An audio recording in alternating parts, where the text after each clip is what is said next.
গল্প দাদু আজকের বিশেষ নিবেদন ভৌতিক গল্প অবলম্বনে মানিক বন্দ্যোপাধ্যায়ের লেখা হলুদ পোড়া। গল্প পাঠ ও বিভিন্ন চরিত্রে অংশগ্রহণ করেছেন অশোক, অভিজিৎ, অনন্যা ও মৌসুমী। শুরু হচ্ছে মানিক বন্দ্যোপাধ্যায়ের লেখা হলুদ পোড়া।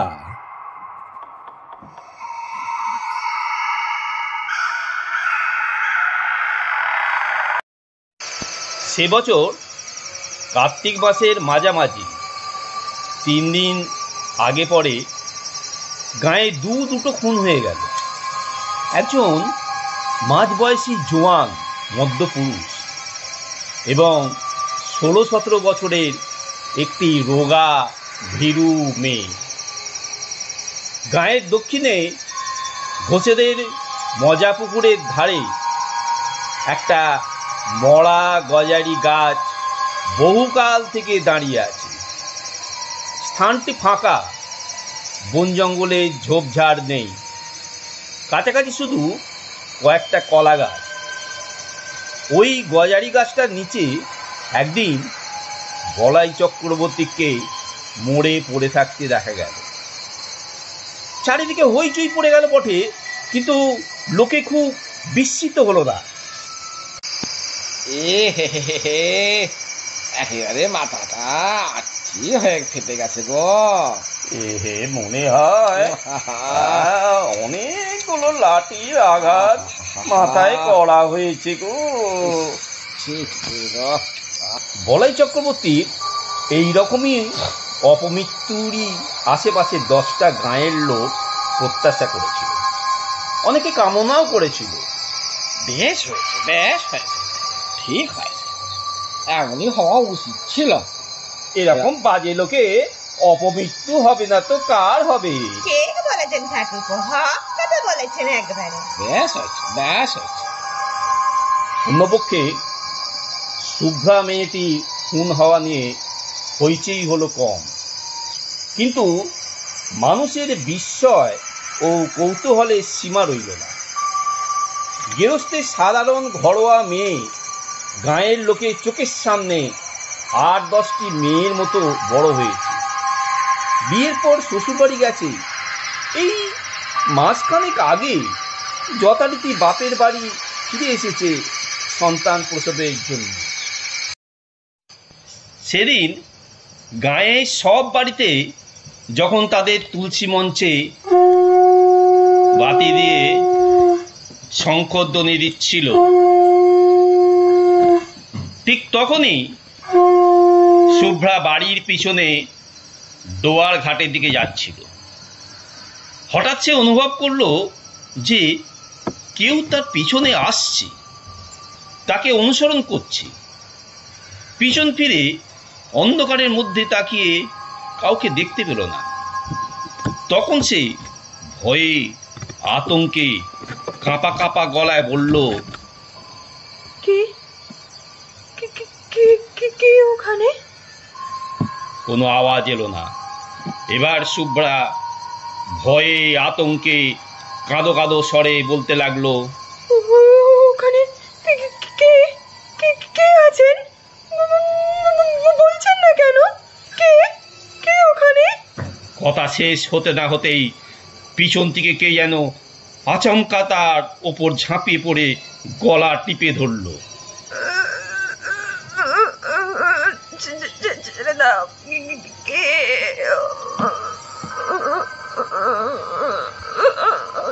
শুভ্রার দম বন্ধ হয়ে যেতে লাগলো। তারপর সব শেষ। শুভ্রার মতো মেয়েকে কে বা কারা যেন গলা টিপে মেরে রেখে যাবে তা কেউ ভেবে উঠতে পারেনি। পাশের বাড়ির লোকেরা পর্যন্ত কোনোদিন কল্পনা করার ছুতো পায়নি যে মেয়েটার জীবনে খাপ ছাড়া কিছু লুকোনো ছিল।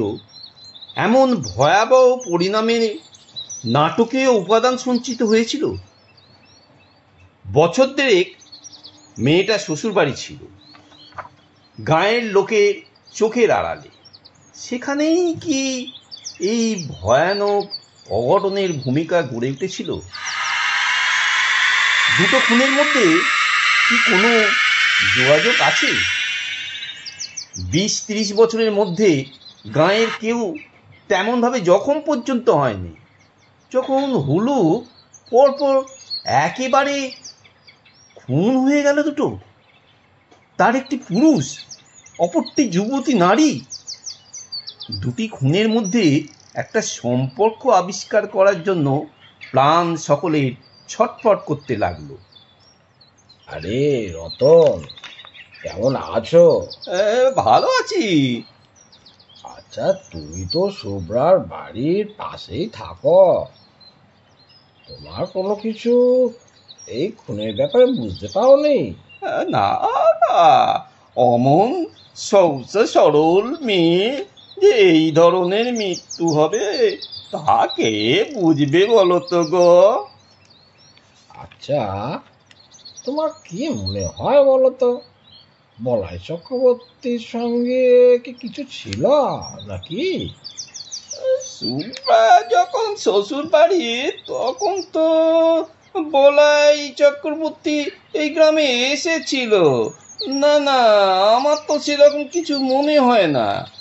সুব্রাকে কবে শুধু চোখের দেখা দেখেছিল তাও গায়ের কেউ মনে করতে পারে না তো। পরিচয় তো সম্ভবত হয়নি। ও, কে জানে কি ব্যাপার, অল্প বয়সে মেয়েটা এইভাবে মৃত্যু হবে কেউ ভাবতে পেরেছিল বলো? হ্যাঁ, একটুখানি বাস্তব সত্যের খাদের অভাবে নানা জনের কল্পনা ও অনুমানগুলি গুজব হয়ে উঠতে উঠতে মুচড়ে যায়। বলাই চক্রবর্তীর সম্পত্তি পেল তার ভাইপো নবীন।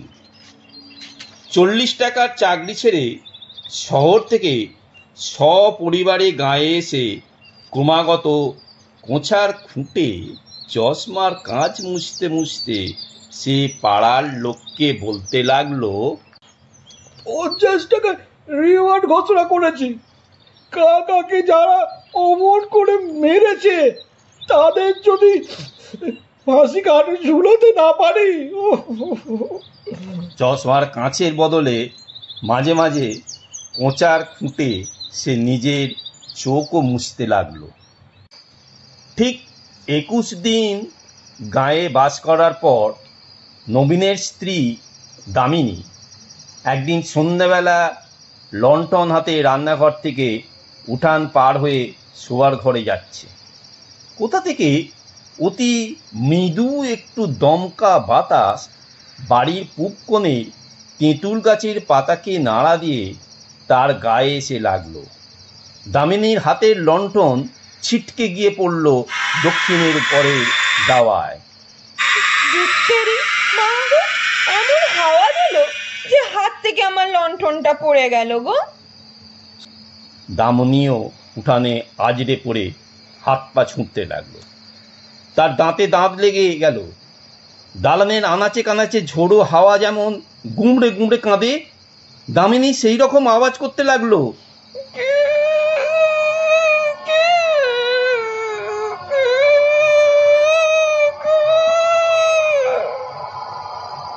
গ্রামের আশেপাশের লোকেরা ছুটে এলো, কলসি কলসি জল ঢেলে দামিনীর মূর্ছা ভাঙল। কিন্তু সে তাকাচ্ছে অর্থহীন দৃষ্টিতে, আপন মনে হাসছে আর কাঁদছে, এবং যারা তাকে ধরে রেখেছিল তাদের আঁচড়ে কামড়ে পালিয়ে যাবার চেষ্টা করছিল।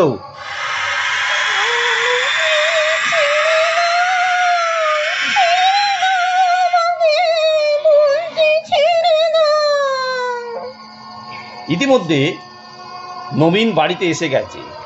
সে দামিনীকে জিজ্ঞেস করলো, কি গো, কি হলো তোমার? এমন করছো কেন? বলে গেলে কেন? কি হলো? অমন করছো কেন? গাঁয়ের আশপাশ থেকে যে মেয়েরা এসেছিল তারা কলসি কলসি জল ঢেলে দামিনীর মূর্ছা ভাঙল।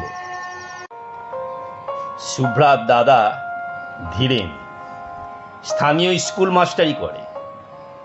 গাঁয়ে সেই একমাত্র ডাক্তার পাস না করা। ফিজিক্সে অনার্স নিয়ে বিএসসি পাস করে 7 বছর গাঁয়ের স্কুলে জিওগ্রাফি পড়াচ্ছে। প্রথম দিকে প্রবল উৎসাহের সঙ্গে 47খানা বই নিয়ে লাইব্রেরি, 7 জন ছেলেকে নিয়ে তরুণ সমিতি, বই পড়ে পড়ে সাধারণ রোগে বিনামূল্যে ডাক্তারি, এইসব আরম্ভ করেছিল। গেঁয়ো একটি মেয়েকে বিয়ে করে 2 বছরে 4টি ছেলে মেয়ে জন্ম হওয়ায় এখন অনেকটা ঝিমিয়ে গেছে। লাইব্রেরির বইয়ের সংখ্যা 300-তে উঠে থেমে গেছে। তার নিজের সম্পত্তি হিসাবে বইয়ের আলমারি তার বাড়িতেই তালাবন্ধ হয়ে থাকে, চাঁদা কেউ দেয় না। তবে 2-4 জন পড়ার বই আর একবার পড়ার জন্য মাঝে মাঝে চেয়ে নিয়ে যায়। বছরে 2-3 বার তরুণ সমিতির মিটিং হয়। 4 আনা 8 আনা ফি নিয়ে এখন সে ডাক্তারি করে, ওষুধও বিক্রি করে।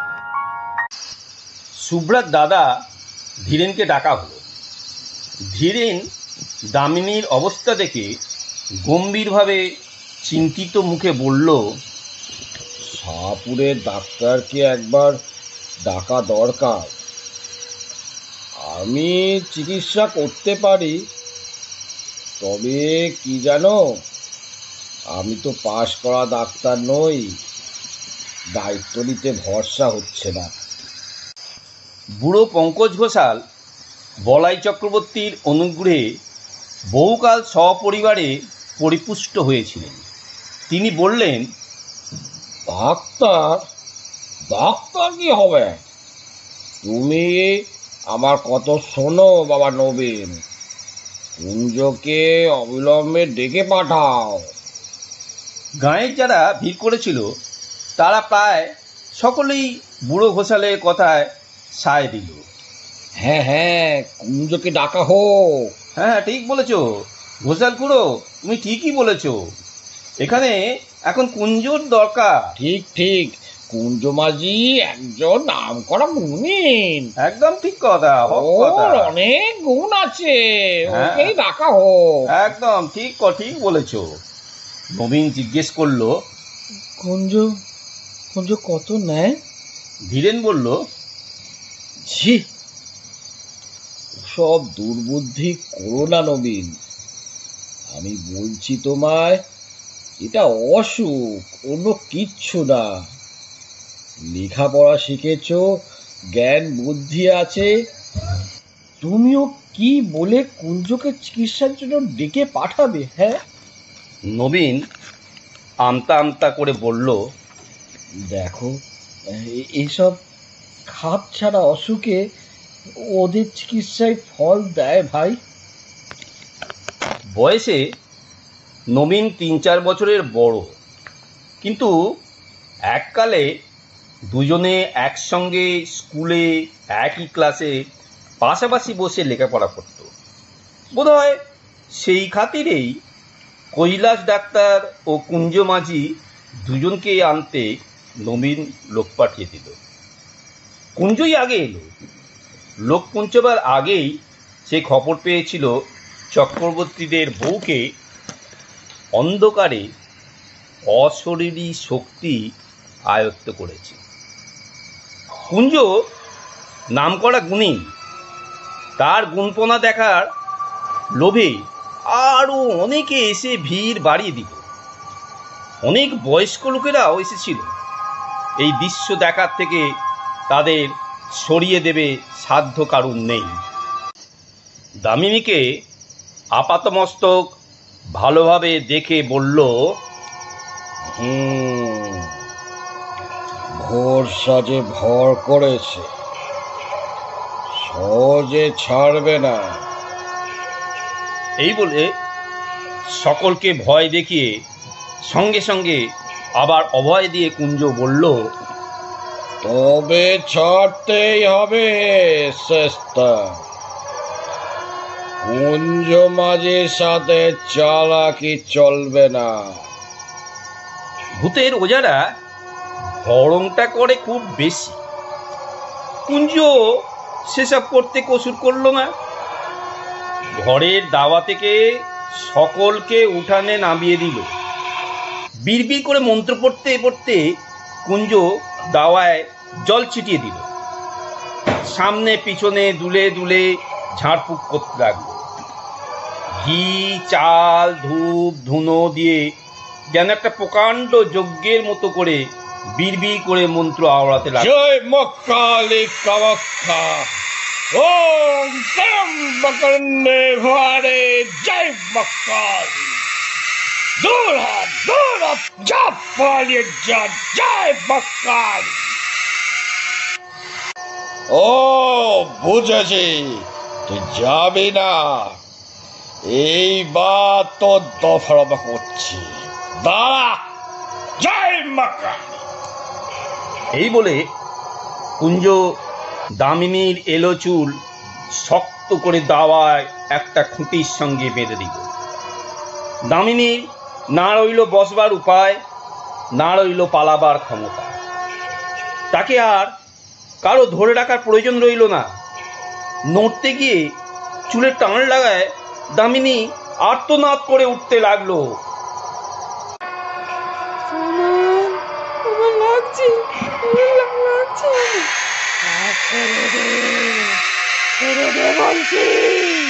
ছাড়বি না আমায়, আমার লাগছে, খুব লাগছে আমার, ছেড়ে দে আমায়, আমায় ছাড়বি না, ছাড়বি না আমায়, ছাড়তে বলছি, ছাড়, ছেড়ে দে।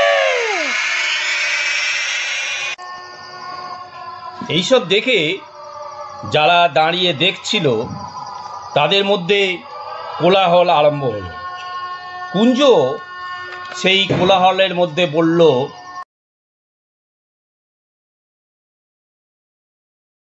রোশো বাচাদন, রোশো। এখন হয়েছে কি? এত তাড়াতাড়ি তো ছাড়া যাবে না, তোমাকে মজা দেখাচ্ছি। এই বলে আবার বিড়বিড় করে মন্ত্র পড়তে লাগলো। ধীরেন প্রথম দিকে চুপ করেছিল, বাধা দিয়ে লাভ নেই। গাঁয়ের লোক কথা শোনে না, বিরক্ত হয়। এবার সে ধৈর্য ধরতে পারল না। তুমি কি পাগল হয়েছ নাকি নবীন? তুমি চুপ করো ভাই। তোমার যদি কোনো অসুবিধে হয় তো তুমি ফিরে যেতে পারো। উঠানে ৩০-৩৫ জন পুরুষ ও নারী ও গোটা পাঁচেক লণ্ঠন জড়ো হয়েছে। মেয়েদের সংখ্যা খুব কম। যারা এসেছে তাদের বয়সও বেশি। কম বয়সী মেয়েরা আসতে সাহস পায়নি, অনুমতিও পায়নি। যদি ছোঁয়াচ লাগে, নজর লাগে, অপরাধ হয়। এই একদম যাবি না, যাবি না ওখানে, এলো চুলে যাবি না। এই যাস না রে, যাস না। মন্ত্রমুগ্ধের মতো এতগুলো মেয়ে পুরুষ দাওয়ার দিকে তাকিয়ে ঘেঁষাঘেঁষি করে দাঁড়িয়ে থাকে। এই দুর্লভ রোমাঞ্চ দৃশ্য থেকে তাদের বঞ্চিত করার ক্ষমতা নবীনের নেই। কয়েকজনকে নিজেদের মধ্যে বলতে দেখা গেল, কিরে ভয় পাচ্ছিস নাকি? দেখ না, দেখ না কি হয়, দেখ না, এখনো তো কিছু শুরু, দেখ না রে, দেখ। দাওয়াটি যেন স্টেজ, সেখানে যেন মানুষের জ্ঞান বুদ্ধির অতীত রহস্যকে সহজবোধ্য নাটকের রূপ দিয়ে অভিনয় করা হচ্ছে। ঘরের দুয়ারে কুঞ্জ যেন আমদানি করেছে জীবনের শেষ সীমানার ওপারের ম্যাজিক। এমন ঘরোয়া, এমন বাস্তব হয়ে উঠেছে তাদের মধ্যে, দামিনীর মধ্যে অদেহী ভয়ঙ্করের এই ঘনিষ্ঠ আবির্ভাব। ভয় সকলে ভুলে গেছে, শুধু আছে তীব্র উত্তেজনা এবং কৌতূহল ভরা পরম উপভোগ্য শিহরণ। এক পা সামনে গিয়ে পাশে সরে পিছু ওঠে, সামনে পিছনে দুলে দুলে কুঞ্জ দুর্বোধ্য মন্ত্র আওড়াতে থাকে। মালসাতে আগুন করে তাতে সে একটি দুটি শুকনো পাতা আর শিকড় পুড়তে দেয়। চামড়া পোড়ার মতো একটা উৎকণ্ঠ গন্ধে চারিদিকে ভরে যায়। দামিনীর আর্তনাদ ও ছটপটানি ধীরে ধীরে কমে আসছিল। একসময় ছুটিতে পিঠ ঠেকিয়ে কাঠ হয়ে দাঁড়িয়ে দামিনী বোঝা বোঝা চোখে কুঞ্জর দিকে তাকিয়ে নিস্পন্দ হয়ে রইল। তখন একটা কাঁচা হলুদ পুড়িয়ে কুঞ্জ তার নাকের কাছে ধরল। দামিনী ঢুলু ঢুলু চোখে ধীরে ধীরে বিস্ফারিত হয়ে উঠল। সর্বাঙ্গে ঘন ঘন শিহরণ বয়ে যেতে লাগলো। কে কে তুই? বল, তুই কে? শুভ্রা গো, শুভ্রা, আমায় মেরো না। চাটুর যে বাড়ির শুভ্রা যে খুন হয়েছে? হ্যাঁ হ্যাঁ গো হ্যাঁ, আমায় মেরো না। নবীন দাওয়ার এক পাশে দাঁড়িয়েছিল, তার দিকে মুখ ফিরিয়ে কুঞ্জ বলল, ব্যাপার বুঝলেন কর্তা? উঠান থেকে চাপা গলায় বুড়ো ঘোষালের নির্দেশ এলো, কে কে খুন করেছিল শুধাও না কুঞ্জ। ওহে কুঞ্জ, শুনছ? কে শুভ্রাকে খুন করেছিল? শুধিয়ে দাও না চট করে। হ্যাঁ, কুঞ্জকে কিছু জিজ্ঞেস করতে হলো না। দামিনী নিজে থেকেই ফিস ফিস করে জানিয়ে দিল, বলাই বলাই খুড়ো আমায় খুন করেছিল। নানাভাবে ঘুরিয়ে ফিরিয়ে অনেকবার তাকে প্রশ্ন করা হলো, আবার মন্ত্র আওয়াজ হলো, কিন্তু দামিনীর মুখ দিয়ে এছাড়া আর কোনো জবাব বেরোচ্ছে আমি না। সত্যি বলছি, আমি শুভ্রা, বলাই খুড়ো আমায় খুন করেছে। তারপর এক সময় তার মুখ বন্ধ হয়ে গেল, নাকে হলুদ পোড়া ধরেও আর তাকে কথা বলা গেল না। কুঞ্জ অন্য একটি প্রক্রিয়ার আয়োজন করছিল, কিন্তু কৈলাস ডাক্তার এসে পড়ায় আর সুযোগ পেল না। কৈলাসের চেহারাটি জমকালো, প্রকাণ্ড শরীর, এক মাথা কাঁচা পাকা চুল, মোটা ভুরু আর মুখময় খোঁচা খোঁচা গোপদাড়ি। এসে দাঁড়িয়েই ষাঁড়ের মতো গর্জন করতে করতে সকলকে গালাগালি দিয়ে দিতে আরম্ভ করলো। কুঞ্জর আগুনের মালসা তার দিকে লাথি মেরে ছুঁড়ে দিয়ে বলল, দাঁড়া হরমজাদা, তোকে ফাঁসি কাটে ঝোলাচ্ছি। ওষুধ দিয়ে বৌমাকে আজ মেরে ফেলে থানায় তোর নামে রিপোর্ট দেব যে তুই খুন করেছিস। কৈলাস খুঁটিতে বাঁধা চুল খুলে দামিনীকে ঘরে নিয়ে গিয়ে বলাইয়ে দাদামশাইয়ের আমলের প্রকাণ্ড খাটের বিছানায় শুয়ে দিল। প্যাট করে তার বাহুতে ছুটছুটিয়ে গায়ে ঢুকিয়ে দিল ঘুমের ওষুধ। দামিনী কাতস্বরে বলল, আমায় মেরো না গো, মেরো না, আমি শুভ্রা, চাটুর যে বাড়ির শুভ্রা। কয়েক মিনিটের মধ্যে সে ঘুমিয়ে পড়ল। দামিনীর মুখ দিয়ে শুভ্রা বলাই চক্রবর্তীর নাম করায় অনেক বিশ্বাসীর মনে এক ধাঁধার সৃষ্টি হয়েছিল। বুড়ো ঘোষালের ব্যাখ্যা শুনে সেটা কেটে গেল। আচ্ছা, শুভ্রা 3 দিন আগে বলাই চক্রবর্তী মরে গিয়েছিল, সন্দেহ নেই, কিন্তু শুধু জ্যান্ত মানুষ কি মানুষের গলা টিপে মারে? আর কিছু মারে না? শ্মশান মশানে দিনক্ষণ প্রভৃতি যোগাযোগ ঘটলে পথ ভোলা প্রতীকের ঘাট তবে মাঝে মাঝে মোটকে দেয় কে? ব্যাখ্যাটা দেয়া উচিত ছিল কুঞ্জগুনি। বুড়ো ঘোষাল আগেই সকলকে শুনিয়ে দেওয়াতে জোর গলায় তাকে সমর্থন করেই নিজের মর্যাদা বাঁচানো ছাড়া আর তার উপায় রইল না। তবে কথাটাকে সে ঘুরিয়ে দিল একটু অন্যভাবে, যার ফলে অনেক অবিশ্বাসীর মনে পর্যন্ত খটকা বাঁধা সম্ভব হয়ে উঠল। সে বলল, শুভ্রাকে খুন করেছে বটে, কিন্তু সে সোজাসুজি নিজে নয়, কারণ মরার 1 বছরের মধ্যে সেটা কেউ করতে পারে না। ওই সময়ের মধ্যে সাধ্য শান্তি না হলে তবেই সোজাসুজি মানুষের ক্ষতি করার ক্ষমতা জাগে। বলাই চক্রবর্তী একজনকে ভর করে তার মধ্যস্থতায় শুভ্রাকে খুন করেছে, তবে রক্ত মাংসের হাত দিয়ে। সেই সেই একজনটা কে কে কে কে কে কে কে কুঞ্জ কে কে কুঞ্জমণি? ঘোষাল খুড়ো এইমাত্র আপনাদের যার কথা বলল সেটাই ঠিক। না, যাকে সে ভর করেছিল তার কিছুই মনে নেই। মনে কি থাকে? মনে থাকার কথাও নয়। অনেক কান ঘুরে পরদিন সকালে এই কথাগুলি ধীরেনের কানে গেল। অগ্রাণের উজ্জ্বল মিরে রোদে তখন চারিদিকে ছড়িয়ে আছে বর্ষার পরিপুষ্ট গাছে আর আগাছার জঙ্গলে, যেন পার্থিব জীবনের ছড়াছড়ি। বাড়ির পিছনের ডোয়াটি কচুরিপানায় আচ্ছন্ন, গাঢ় সবুজ অসংখ্য রসালো পাতা, বর্ণাতীত কোমল রঙের অপরূপ ফল। তাল গাছের গুঁড়ির খাটটি কার্তিক মাসেও প্রায় জলে ডুবেছিল।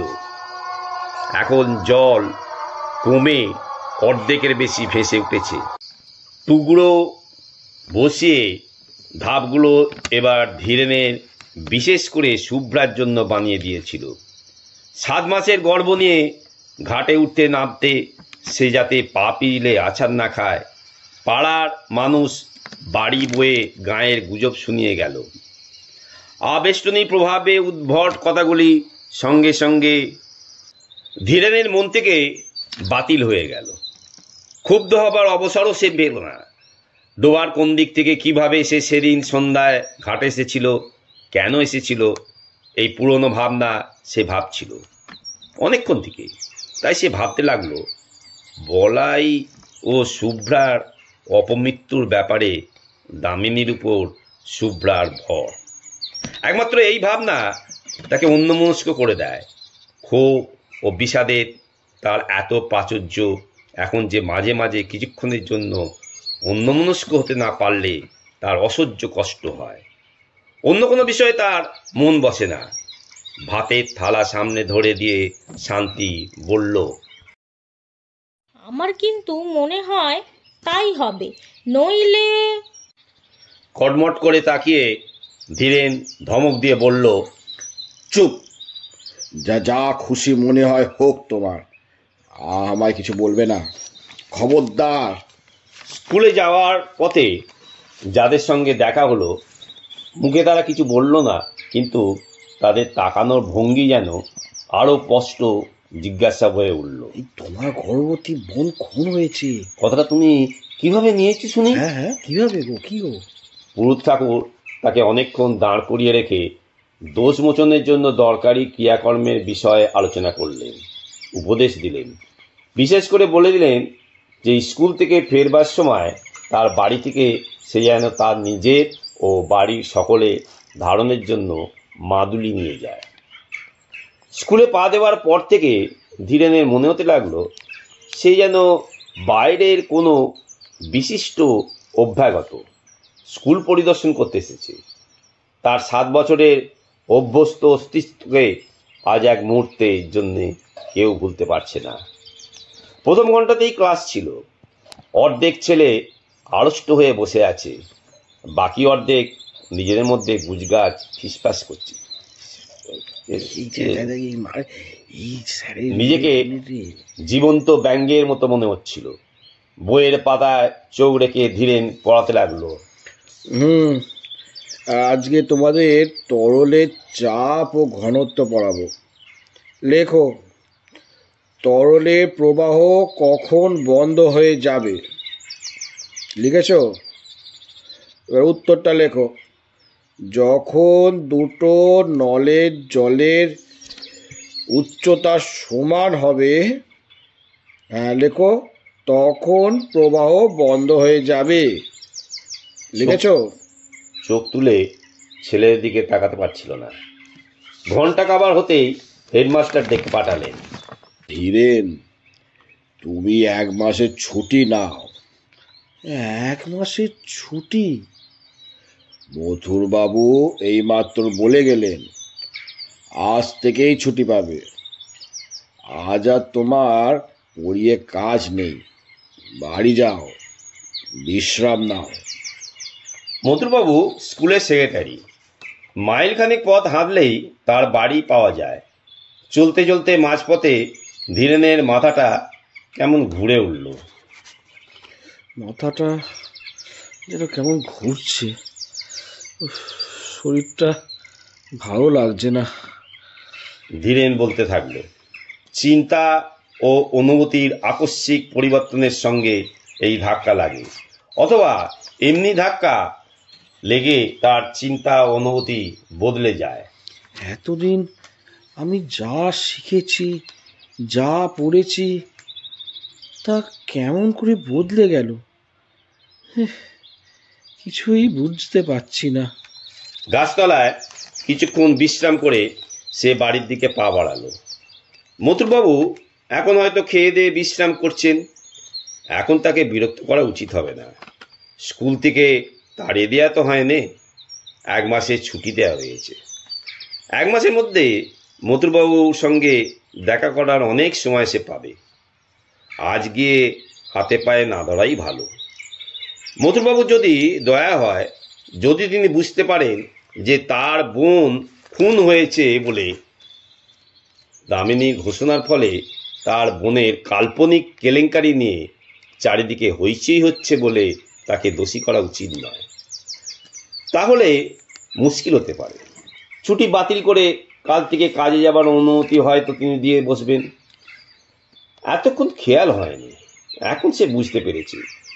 নিয়মিতভাবে প্রতিদিন স্কুলে ছেলেদের পড়ানোর ক্ষমতা এখন আর তার নেই। মথুরবাবুর সামনে গিয়ে দাঁড়াতে লজ্জা হচ্ছে। চেনা মানুষের সঙ্গে দেখা হয়ে যাবার ভয়ে সে মাঠের পথ ধরে বাড়ি চলেছে। বাড়ি গিয়ে ঘরের মধ্যে লুকোতে হবে। দুর্বল শরীরটা বিছানায় লুটিয়ে দিয়ে ভারী মাথাটা বালিশে রাখতে হবে। সারা দুপুর ঘরের মধ্যে শুয়ে বসে ছটপট করে কাটিয়ে শেষ বেলায় ধীরেন উঠানে বেরিয়ে এলো। মাজা বাসন হাতে নিয়ে শান্তি ঘাট থেকে উঠে আসছিল।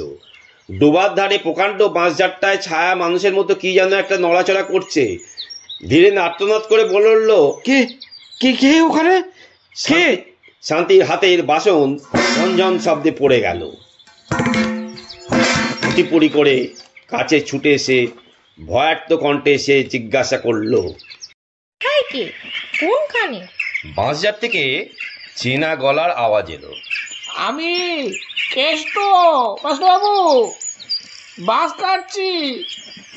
কে তোকে বাঁশ কাটতে বলেছে? আমি বলেছি। খেন্তু পিসি বলল নতুন একটা বাঁশ কেটে আগা মাথায় একটু পুড়িয়ে ঘাটের পথে আড়াআড়ি ভাবে ফেলে রাখতে হবে। ভোরে উঠে সরিয়ে দেব, সন্ধ্যের আগে পেতে রাখবো। তুমি যেন আবার ভুল করে বাঁশটা ডিঙিয়ে যেও না। সন্ধ্যার আগেই শান্তি আজকাল রাঁধা বাড়া আর ঘরকন্যা সব কাজ শেষ করে রাখে। অন্ধকার ঘনিয়ে আসার পর ধীরেনকে সঙ্গে না নিয়ে বড় ঘরের চৌকাঠ পার হয় না। ছেলে মেয়েদের ঘরের মধ্যে আটকে রাখে। সন্ধ্যা থেকে ঘরে বন্দি হয়। ধীরেন আকাশ পাতাল ভাবে আর মাঝে মাঝে সচেতন হয়ে ছেলে মেয়েদের আলাপ শোনে। ছোট পিসি ভূত হয়েছে রে। ভূত নয়, পেতনি।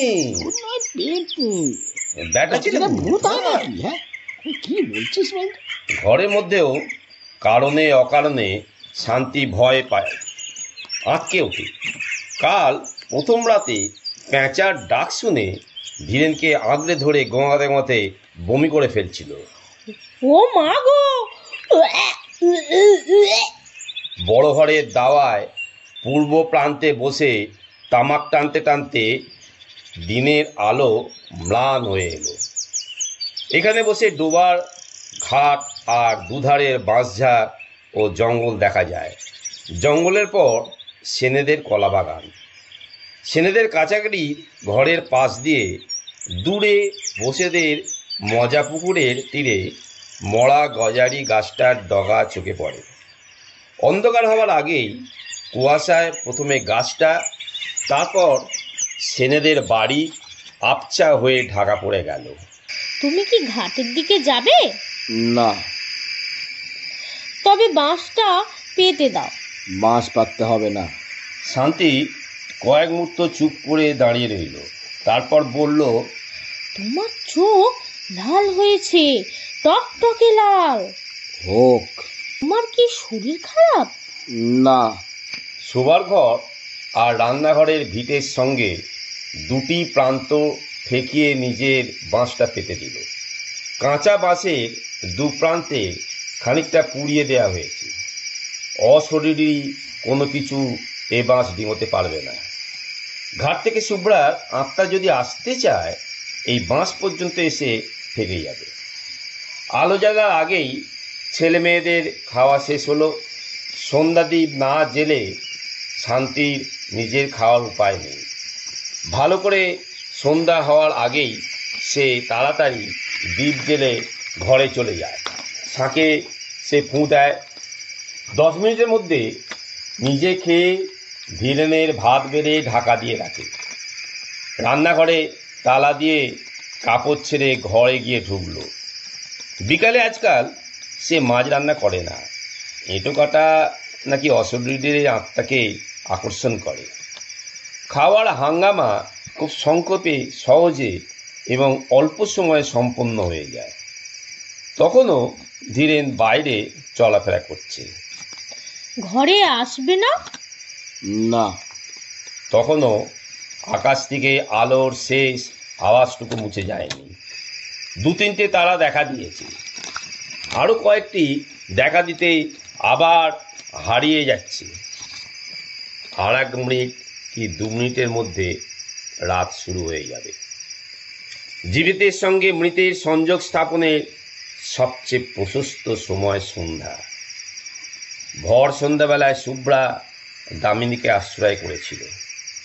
আজ সন্ধ্যা পার হলে, রাত আরম্ভ হয়ে গেলে চেষ্টা করেও শুভ্রা হয়তো তার সঙ্গে কথা বলতে পারবে না। আর দেরি না করে এখনই শুভ্রাকে সুযোগ দেওয়া উচিত। হঠাৎ এই কথাটা ধীরেনের মনে হলো। সুরের মতো ভিটে থেকে নেবে বাঁশ ডিঙিয়ে ধীরেন পা টিপে টিপে ডোবার মাঠের দিকে এগিয়ে গেল। আয় ধীরেন, আয়। শুনতে পাচ্ছিস? শুনতে পাচ্ছিস না ধীরেন? আয়, কখন থেকে ডাকছি, আয়, আয় না। অদ্ভুত গলার ডাক শুনে শান্তি লণ্ঠনাতে ঘর থেকে বেরিয়ে এলো। বাঁশের ওপারে দাঁড়িয়ে হিংস্র চাপা গর্জনের মতো গম্ভীর আওয়াজে ধীরেন তার নিজের নাম ধরে ডাকাডাকি করছে।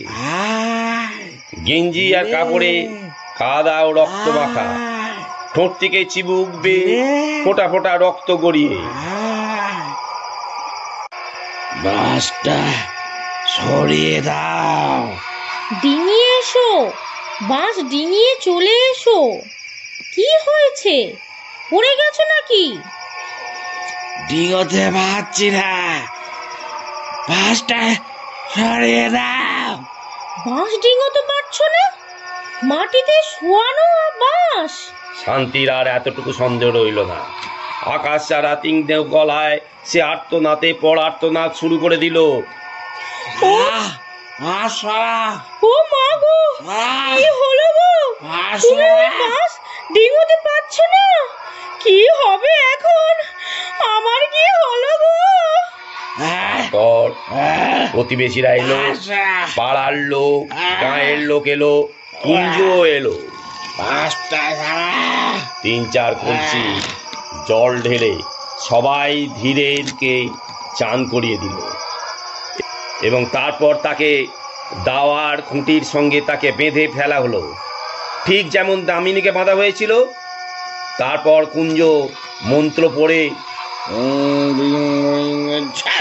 জল ছিটিয়ে মালচার আগুনের পাতা ও শিকড় পুড়িয়ে ঘণ্টাখানেকের চেষ্টায় ধীরেনকে কুঞ্জ নিঝুম করে ফেলল।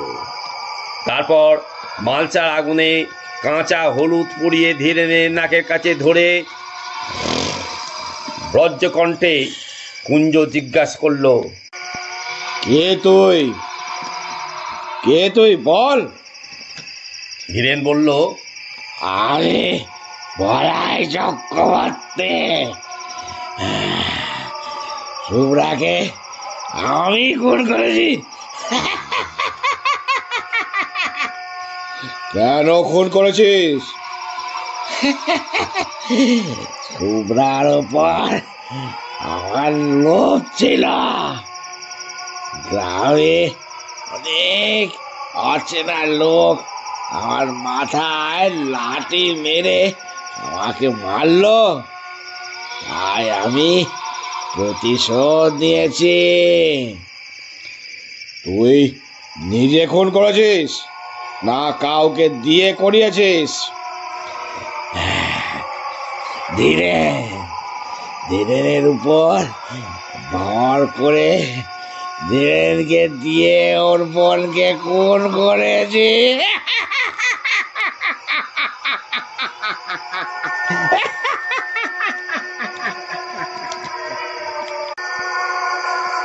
এতক্ষণ মানিক বন্দ্যোপাধ্যায়ের লেখা হলুদ পোড়া শুনছিলেন। গল্পটি ভালো লাগলে সাবস্ক্রাইব ও লাইক করুন। অবশ্যই শেয়ার ও কমেন্ট করবেন। আগামী সপ্তাহে আরও নতুন গল্প আসবে, শুনতে থাকুন।